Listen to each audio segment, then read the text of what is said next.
The man claimed to be German. The German soldiers pulled down his pants. After confirming that he was a Jew, they executed him on the spot. The boy immediately pulled off his red scarf and destroyed his ID because he too was a Jew.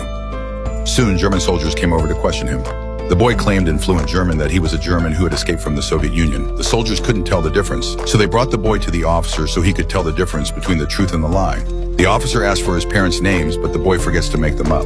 A horrible-looking officer offered to help him with his lie and hugged him. Suddenly, there was a commotion. The Germans had captured a Soviet officer, and because of the language barrier, an argument broke out. The boy offered to act as an interpreter. The Germans then learned that there was Stalin's son among the captured prisoners. The Nazi soldiers were overjoyed. They took credit for the boy's efforts and dragged him along to have his picture taken. The boy was then taken by the Germans to the headquarters. His disguise was so perfect that all the German soldiers dropped their guard against him. Suddenly, one of the captives called out the boy's name, his former nemesis. He publicly reveals the truth that the boy is a Jew, but the German soldiers could not understand, and they asked the boy to translate. The boy lied that he didn't recognize the other man and raised his hand to slap the captive. The Nazi soldiers were very pleased with this. The man rushed over and beat the boy, which the Nazi soldiers immediately stopped. The man was then executed on the spot. The boy gained the trust of the Germans and became part of the Nazi ranks.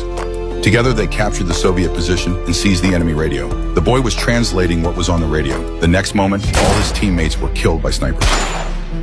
The boy could only defect to the Soviet Union. He contacted the Soviets through the radio and ran in the direction of the Soviets. The boy raised his hands high in surrender. Seeing this, the Soviet soldiers lowered their weapons and raised their hands in response. At that moment, the German soldiers suddenly rushed out. Thinking that the boy was trying to avenge his comrades, they rushed after him. The colonel knew about this. The officer asked who their enemy was. The boy said it was the Soviet Union. The colonel shook his head. The officer said that it was not these people, that the war was waged against the Jews. The boy was horrified. He didn't understand hatred. The colonel recommended him to study in Berlin.